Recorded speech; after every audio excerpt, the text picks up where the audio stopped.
Assalamualaikum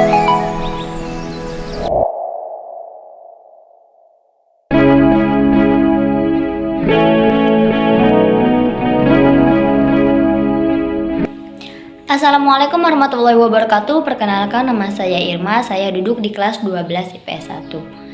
Jadi kali ini saya akan menjelaskan tentang perkembangan politik dan ekonomi pada masa reformasi pemerintahan B.J. Habibie dan Abdurrahman Wahid.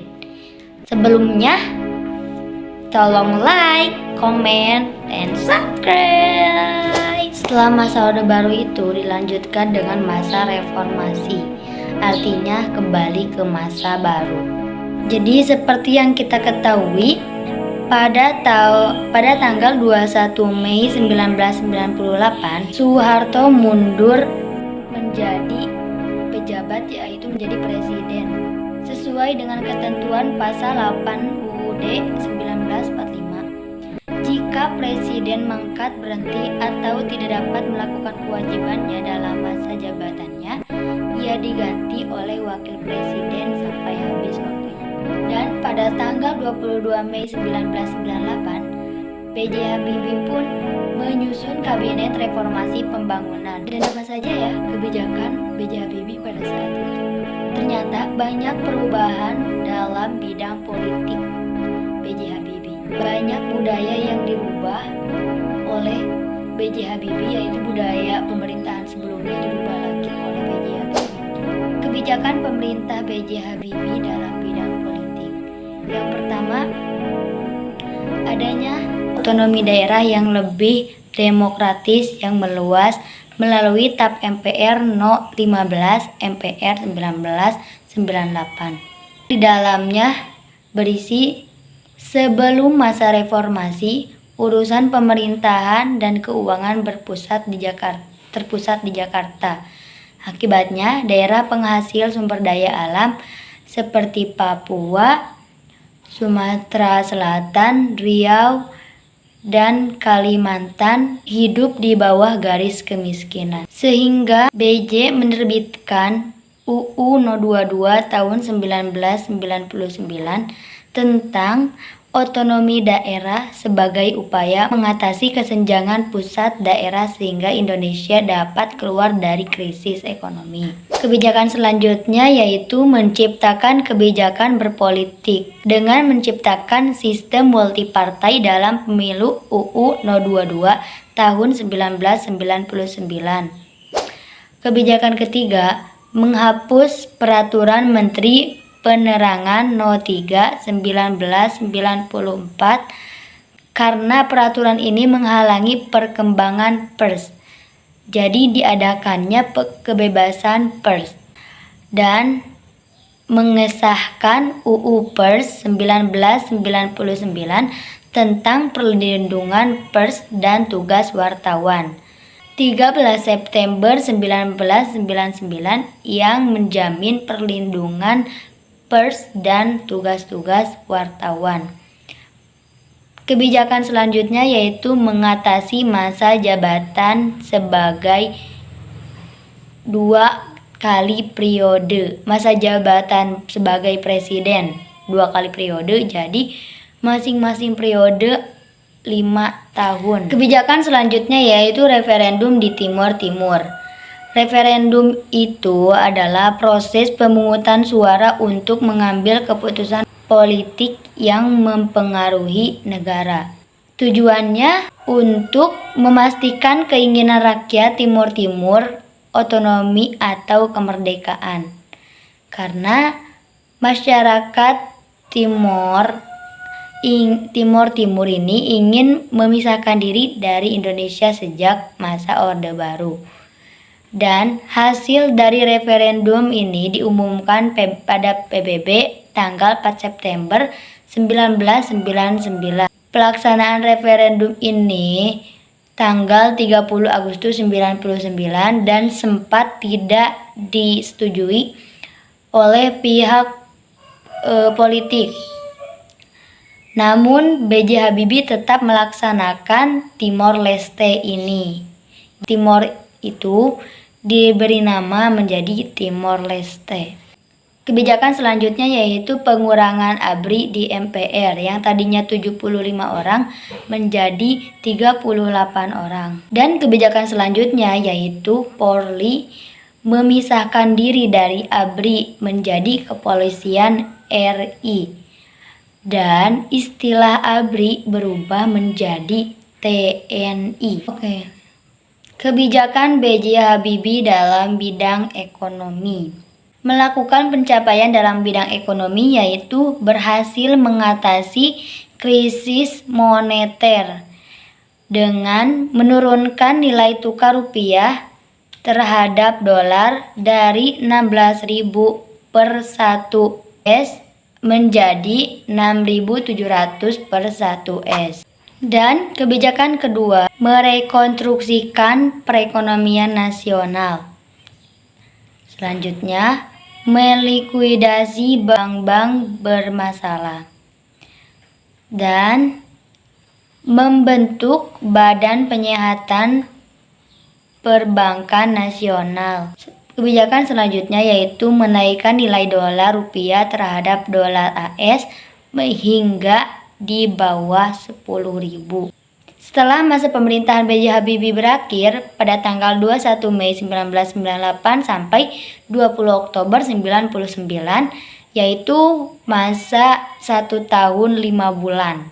Pada tanggal 14 Oktober 1999, sidang umum MPR dilaksanakan.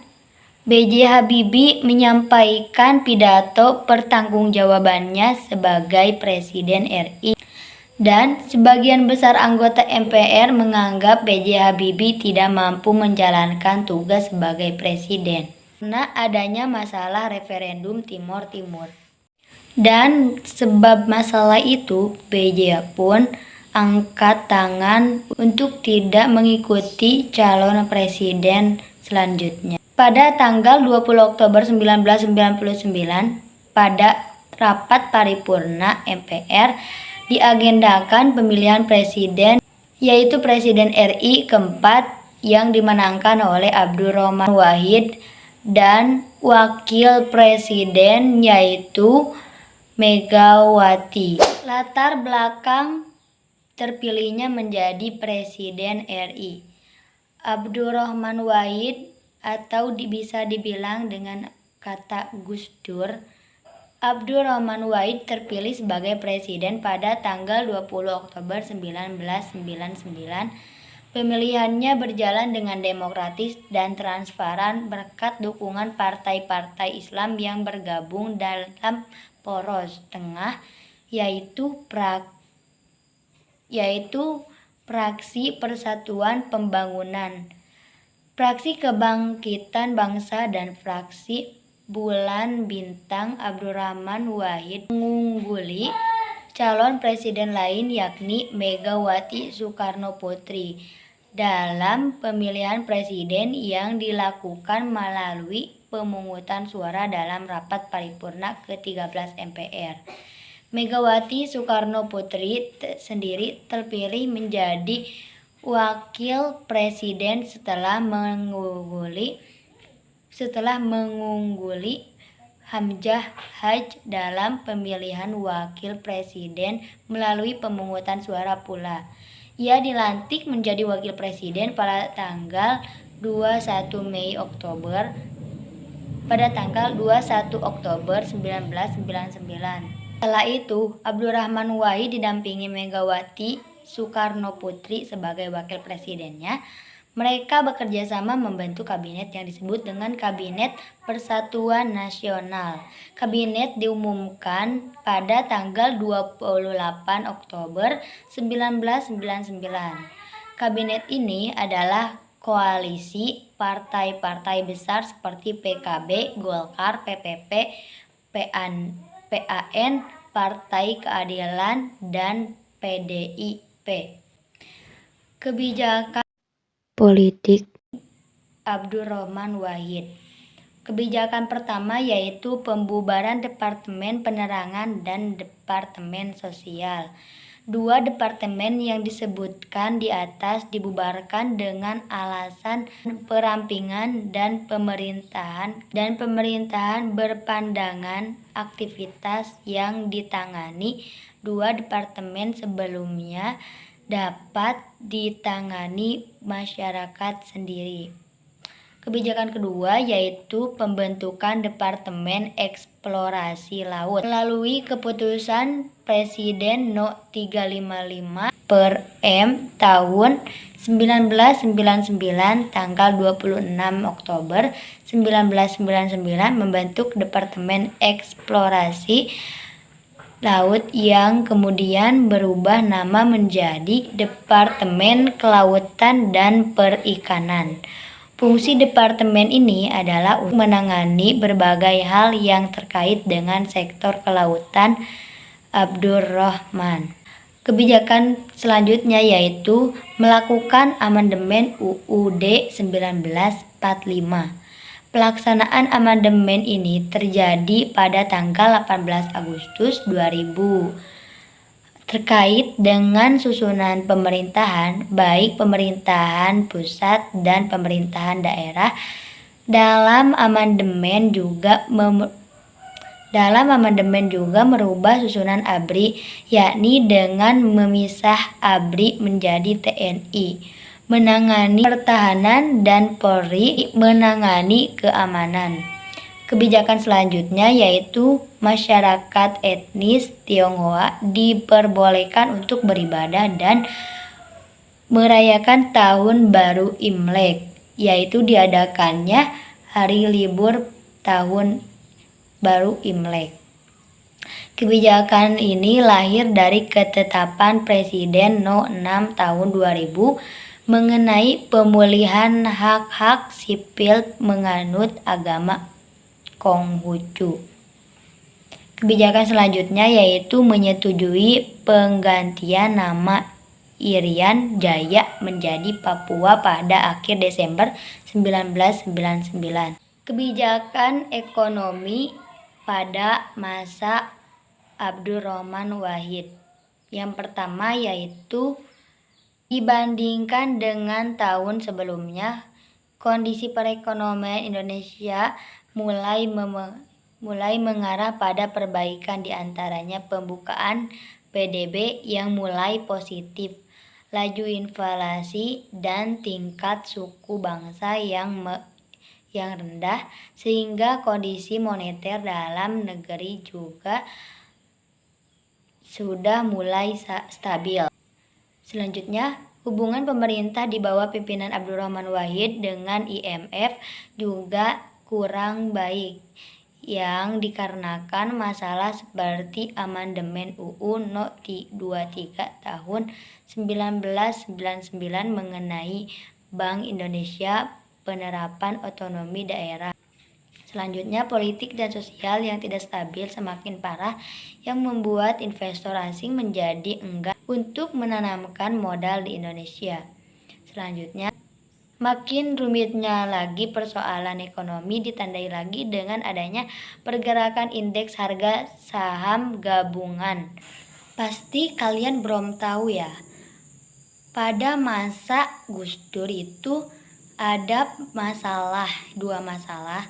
Yang pertama Bulog Gate dan yang kedua Brunei Gate. Bulog Gate adalah dugaan pencairan dan penggunaan dana Yayasan Dana Kesehatan Karyawan Bulog sebesar 35 miliar rupiah. Dan Brunei Gate adalah dugaan penggunaan dana bantuan Sultan Brunei Darussalam sebesar 2 juta dolar AS. Dan DPR pun membentuk panitia khusus atau pansus untuk menyelidiki keterlibatan Gus Dur. Dan pada tanggal 1 Februari 2001, DPR menerima hasil kerja pansus untuk mengeluarkan memorandum peringatan pelanggaran.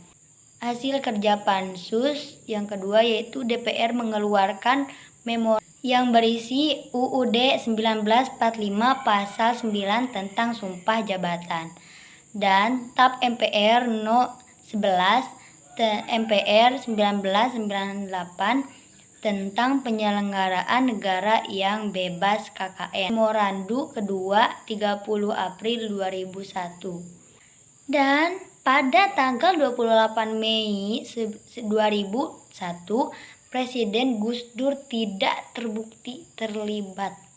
Dan setelah itu, Gus Dur mengancam DPR jika DPR melaksanakan sidang istimewa MPR, Gus Dur akan mengeluarkan dekrit yang berisi percepatan pemilu atau pergantian anggota DPR. Wow. Pada tanggal 21 Juli 2001, atas permintaan DPR, MPR menyelenggarakan sidang istimewa itu.